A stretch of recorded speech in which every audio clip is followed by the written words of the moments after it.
At a certain point, you're going to have to sit down with that person and you're going to have to say this. I'm having to give you a verbal warning. Okay? Now, after you say that, I want you to tell them exactly what the behavior is that you want them to change, or what is the performance level that you need them to go up to. Okay? You also need to give them a time. Like, for example, today, let's say today is March 2nd. I'm going to say something like, now you've got till March 7th to get this done. Okay? There is no way that I can actually tell you how long between each one of these, depending on, if it's something that the person's got to go through training, you might give them a month or so. If they've been late 3 days in a row, you might say tomorrow you need to be on time. So you got to kind of figure that out on your own. Now, after the verbal warning, if I said to you, okay, I'm having to give you a verbal warning, is it possible that his stress level is going to go up? Yeah. So later that day, what I want you to do is actually send him an email saying something like this, just make sure we're on the same page. What we talked about this morning, this is the behavior I need you to get to or change, or this is the level of performance I need you to get up to. Now, you got till the 7th. I know you can do it, John. Come on, let's go through this, right? What have I just done when I send him an email? Document. It's kind of more documentation at that point, but I'm also making sure that he knows exactly what it is, right? So let's say the 7th comes around, and he or she still has not made the changes. Your next level up there is what? A written warning, okay? So written warning obviously is the same thing as a verbal warning, but it's on letterhead, Also, what I would highly recommend to you, from here down, starting with a written warning, you need to have somebody there with you as a witness, okay? Your level or higher. Do not, you don't bring in one of their coworkers in or something like that. So you want to have somebody there with you. Why do you want to have a witness? He said, she said, well, he said, I hate to put it, he said if I had sex with him, I could keep on. No, I did not say that to you. Well, listen, if there was not a witness here, don't laugh at that. Seriously, if there wasn't a witness here, they can literally take you to court. Okay, so you need to protect yourself. And there's people out there playing games with the system. All right, so the written warning, there's a place for you to sign it, there's a place for the person to sign it, there's a place for the witness to sign it, or you and the witness and the person. If the person doesn't sign it, is that okay? Absolutely. I cannot grab your hand and make you sign it, so what do? You write on there, employee refused to sign, whatever. Now let's be clear about this. If the person is not going to sign the written warning, what is that showing you? They don't want to be there. I mean, if they're not even going to sign, and what I used to say is, look, you're not admitting to anything. This is acknowledgement of receipt, okay? And you could even put that underneath their signature. If they don't sign it, I'm probably going to go from the written warning down to the termination really, really quickly. Now, so you give them a time and all that. Let's say the 14th of March comes along. And they still have not made the changes. Your next step up there is what?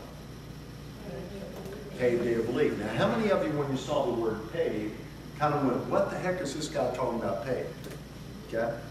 All right, let's talk about that for a second. Why might you want to pay a person to go home one time, one day, and think about it? To show you tried to work with them? Showing you're willing to work with them. What else? Oh, that's what I said. Okay. You don't want the person to go home angry at you. Okay? You don't want that person coming back, and don't laugh at this, with a baseball bat or a knife or something like that. And that kind of stuff happens all the time, but it's not in the paper a lot. People get their tires slashed, and people get their windows cracked and stuff like that. So I want that person to go home and literally think, but that is a one-time only deal that you would do that. If every month you send them home with pay, they're going, hey man, gonna go fishing again. No. That's not what the deal is at that point, right? So you send them home with pay. Here's another idea, thinking about that. Let's pretend that the person makes $10 an hour and you paid them for an 8-hour day. So you wrote a check for $80 for that day for them to go home. Remember what I told you, the average wrongful termination suit is a $400,000 suit. If I write an $80 check, but save $400,000, that was the best $80 you ever spent in your life. Walmart Corporation actually pays their employees when they're sent home. And by the way, they don't do it because they're nice guys. You know that. Their attorneys found that when they do that, they win lawsuits. So I would do it too. D-Days. D-Day. So this is D-Day, decision day. Okay, that's good. So let's say that the person, has anybody ever sent somebody home and the person didn't come back? In which case what? We're done. Okay, they have no legal rights. They vacated the job at that point, all right? But let's say that the person comes back, you know, and hey, I'm really trying on all of it. You can tell whether the person's trying. If they're not trying, go to number 4. But if they're really trying, I'm going to give them the benefit of the doubt, a few more days, whatever. But let's say that they just don't change the behavior, they don't get up to the level of performance. What's the last part? Termination. So let's talk. How many of you in the room have terminated somebody in your life? Okay. Would y'all agree that it is not the most fun thing in the world to do? Scary.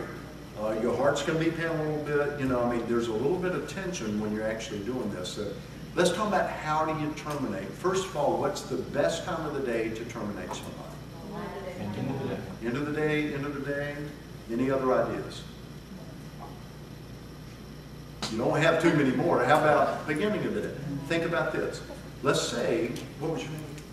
Jimmy. Let's say that I told Jimmy that on the 20th of March, that's it.